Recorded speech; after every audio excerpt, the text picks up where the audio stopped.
O que o evangélico ele segue? Qual que é o caminhar do evangélico na Terra? A primeira coisa que a gente tem que entender é que o evangélico ele é cristão. Muitas vezes a gente se difere demais a crença evangélica da crença católica ou assim por diante. O kardecista, por exemplo, ele acredita em Cristo. Tem muitos católicos hoje que são kardecistas. Existem muitos evangélicos que estão subdivididos. Presbiterianos, batistas, pentecostais, neopentecostais, a gente acaba falando neotradicional, ou mais avivado e assim por diante. Mas o que realmente nos faz crer, o que nos difere, eu creio que seja uma religião monoteísta, cristã, e a questão do evangélico, eu nem usaria muito só a palavra evangélico, mas a questão protestante, que é realmente a ruptura, há cerca de 500 anos atrás, da Igreja Católica, algumas coisas que nós não concordávamos como protestantes que estavam acontecendo, há uma ruptura, mas isso não quer dizer que nós não acreditamos em Cristo assim por diante. Existe uma ruptura de alguns pensamentos que houveram na época e acabou acontecendo essa divisão, vamos dizer assim, das duas denominações, mas nós estamos no meio dos cristãos, tanto que no Brasil são 89%, 86% alguma coisa, quase, se eu dizer 89% há um ano atrás aí, de cristãos, envolvendo católicos, espíritas, protestantes e assim por diante, e hoje nós somos 22% da nação de protestantes, Então é mais ou menos essa ruptura mesmo, essas diferenças básicas. Legal que eu cheguei aqui e como eu disse, a intenção é que nós conhecemos ou conhecêssemos as religiões pelas quais a gente passeou, e visitou, pela boca de alguém que conta de dentro, E tá certo. Para não ficar um negócio muito, eu estudei tudo, eu sei tudo, senão fica um negócio meio chato, Então esse bate-papo que a gente acha que é saudável. E eu cheguei aqui e já pedi um café. Pois é. E a Janaína falou assim, nós não tomamos café. Cigarro, não usamos uso de cigarro. Chá preto. Chá preto. Isso. Drogas prejudiciais também, E a bebida alcoólica. E a bebida alcoólica. Exatamente. Então, eu salvei só das drogas prejudiciais, as drogas ilícitas. O resto eu vou ter que fazer uma limpeza espiritual. Por que isso, Marcelo? Bom, Paulo, como eu tinha te dito, nós temos hoje um profeta, que é o líder maior da igreja. E nós cremos que ele recebe revelações de Deus. O profeta Joseph Smith, um profeta que foi o restaurador da igreja, ele recebeu uma revelação do Senhor. E nessa revelação, é uma lei de saúde, na verdade, nós aprendemos que nós não deveríamos fazer uso de algumas substâncias. Muito antes de haver medicina, isso foi em 1830 e poucos. Não é recente. Então, não havia um estudo científico sobre o quão prejudicial seria o tabaco, por exemplo. Então, nós tivemos essa lei, já é uma lei muito antiga, e por causa dessa lei, então, nós vivemos esses princípios. Eu posso fazer parte? Eu posso ser Bahá'í? Você pode ser Bahá'í. Na verdade, o que eu preciso? Como funciona? Ok.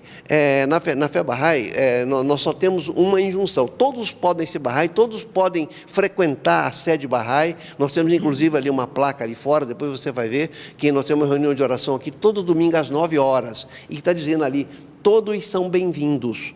Bahá'ís, não Bahá'ís, pesquisadores, pessoas buscadores, Porque, na verdade, quem não está buscando não vai encontrar nada. É preciso que você esteja realmente com esse espírito, imbuído desse espírito de prospecção, de aprendizado, de busca, para você encontrar alguma coisa. Então, Bahá'í, a única exigência que se faz na fé Bahá'í, e isso no mundo inteiro, é que você reconheça Bahá'u'lláh como um manifestante de Deus. Não é exclusivo, ele é um manifestante. Ele é um manifestante de Deus para essa era da humanidade. Como eu me torno um mormon?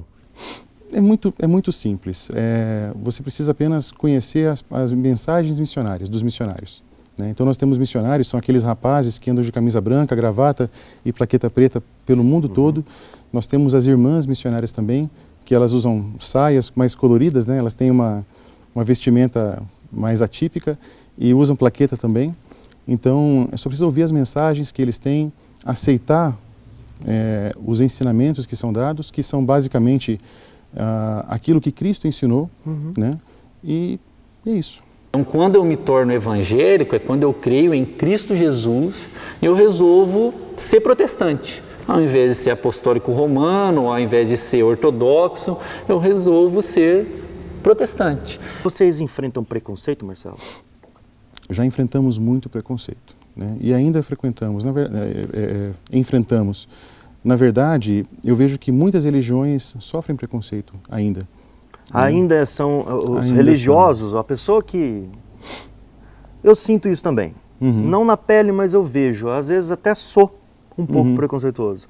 Mas ainda existe a falsa ideia de que a pessoa religiosa, a pessoa que tem a fé, a pessoa que acredita e que segue os mandamentos e que segue a Bíblia, ela é considerada careta, né? Pois é. Né? Ainda tem isso, né? Mas às vezes não é só isso. Infelizmente ainda há muita intolerância, né? Então, por exemplo, eu respeitar, então, não concordar, mas respeitar, eu acho que já é suficiente. É a premissa básica, né? É a premissa básica, exatamente. Então, existe sim uma certa perseguição. A fé Bahá'í, até hoje, até os nossos dias, dentro onde ela foi revelada, que foi no Irã, a prática dela, a congregação de pessoas para o exercício das atividades Bahá'í são proibidas pelo governo lá institucionalizado. Já tem o preconceito por você ser um pastor jovem? Como é que os meninos estão sendo pastor, velho? Não é muito novo, não. Muitas vezes sim. É? Muitas vezes sim. Mas só que isso... Fica, sem credibilidade. Ah, esse cara não vai. Como é que esse cara vai me ensinar? Pode, tem 60 anos de idade. Pode acontecer. Mas eu acho que isso é uma minoria. Tem mudado bastante. As pessoas têm entendido, pelo menos no meio onde eu convivo, as pessoas são muito respeitadoras. Que legal. Muito respeitadoras. Como que vocês encaram a morte? Muito bem, uma boa pergunta, uma excelente pergunta. Nós acreditamos que a vida não acaba com a morte. Nós acreditamos que todos nós, filhos de Deus, somos seres eternos. Ou seja, o que vai morrer vai ser apenas o nosso corpo, né?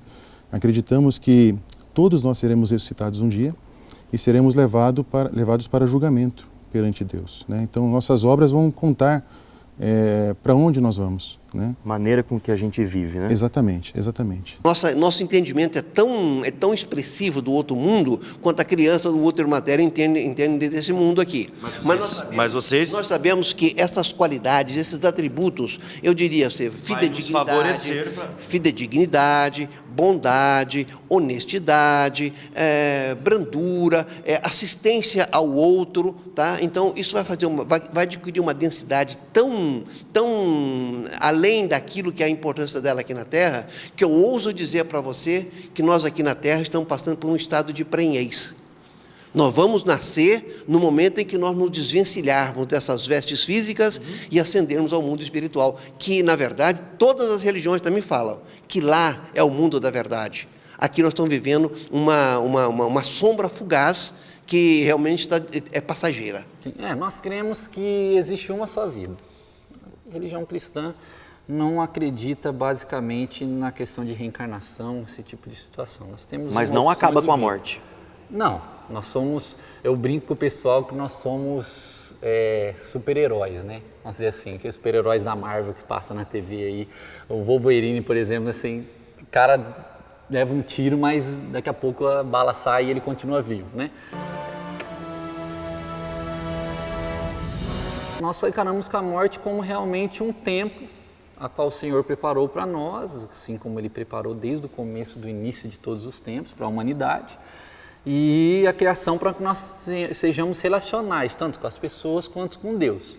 E essa relação não acaba aqui, essa relação continua pela eternidade. Mas é difícil falar de eternidade porque nós somos seres não eternos, vamos dizer assim. A nossa carne não é eterna, o nosso tempo não é eterno, o que nós fazemos não é eterno. Minha Bíblia já está meio desgasta, né? Também a gente sabe que não é eterno, o papel não é eterno, mas a mensagem dela é eterna, a mensagem fica. Então nós cremos que a morte, a partir do momento que o humano acaba por falecer, para acabar o sopro de vida terreno dele, ele ainda tem a vida eterna para viver com o Senhor. Oi, boa tarde. Oi. Eu morri e vim fazer meu check-in aqui no céu. Certo.